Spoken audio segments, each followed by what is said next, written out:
ଗଳ୍ପଟିର ନାମ ଜରା ନିବାସ। ବାପାଙ୍କର ଜିନିଷ କିଣା ଆଉ କଥାବାର୍ତ୍ତାକୁ ହଜମ କରିପାରିଲାନି ଶିବୁ।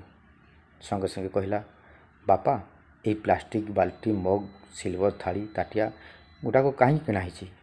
ଏଗୁଡ଼ାକ ତ ଜେଜେମାଙ୍କ ପାଇଁ କିଣା ହେଇଛି, ବୁଝିଲୁ। ବାପା ଆଉ କିଛି କହିବାକୁ ଯାଉଥିଲେ, ହଠାତ୍ ବୋଉ ଆସି କହିଲେ, ଏଇ ଶୁଣିଲନି, ଅଟୋବାଲା ଆସିଗଲାଣି, ଶୀଘ୍ର ବାହାରିବା। କହି କହି ଯାଉ ଯାଉ ଶିବୁଙ୍କ କାନରେ ଶୁଣାଗଲା ସେଇ କେଇ ପଦ କଥା। ଓଃ କି ଶାନ୍ତି! ଏଇ ବୁଢ଼ୀର ସେବା କରି କରି ମୋ ଅଣ୍ଟା ପିଠି ଦରଜ ହୋଇଗଲାଣି। ରାତିରେ ଜମାରୁ ଶୋଇବାକୁ ଦେଉନି। ବାପା ସବୁ ଜିନିଷ ଗୋଟାଏ ପ୍ଲାଷ୍ଟିକ୍ ବସ୍ତାରେ ଧରି ଅଟୋ ପାଖରେ ଛିଡ଼ା ହେଲେ। ଆଉ ବୋଉ ଜେଜେମାଆକୁ ଧରି ଅଟୋ ପାଖକୁ ଆସୁଥିଲେ। ସମସ୍ତେ ବସିବାକୁ ଯିବା ବେଳେ ମୁଁ ମଧ୍ୟ ବସିବାକୁ ଯାଉଥିଲି। କିନ୍ତୁ ବାପା ବୋଉ ବାରଣ କଲେ, ତୁ କାହିଁକି ଯିବୁ? ତୁ ଛୋଟ ପିଲା, ସେଟାକୁ ଯାଆନ୍ତିନି। ସଙ୍ଗେ ସଙ୍ଗେ ମୋ ପାଟିରୁ ବାହାରି ପଡ଼ିଲା, ବାପା ବୋଉ, ମୁଁ ଯଦି ଏବେରୁ ସେଇ ଜାଗା ଦେଖିନଥିବି ତେବେ ତୁମେ ବୁଢ଼ା ବୁଢ଼ୀ ହେଲେ କେମିତି ନେବି ସେଟାକୁ? ତୁମେ ଯେମିତି ମୋ ଜେଜେମାଆକୁ ନେଉଛ, ମୁଁ ମଧ୍ୟ ତୁମକୁ ସେଟାକୁ ନେବି ନା। ବାପାଙ୍କ ଆଖିରୁ ବହିଗଲା ଧାର ଧାର ଲୁହ।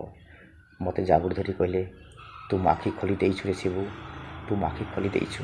ଏଇ ବୋଉକୁ ନେଇ ଚାଲ ଜରା ନିବାସ ନୁହଁ, ଆମ ଘରକୁ।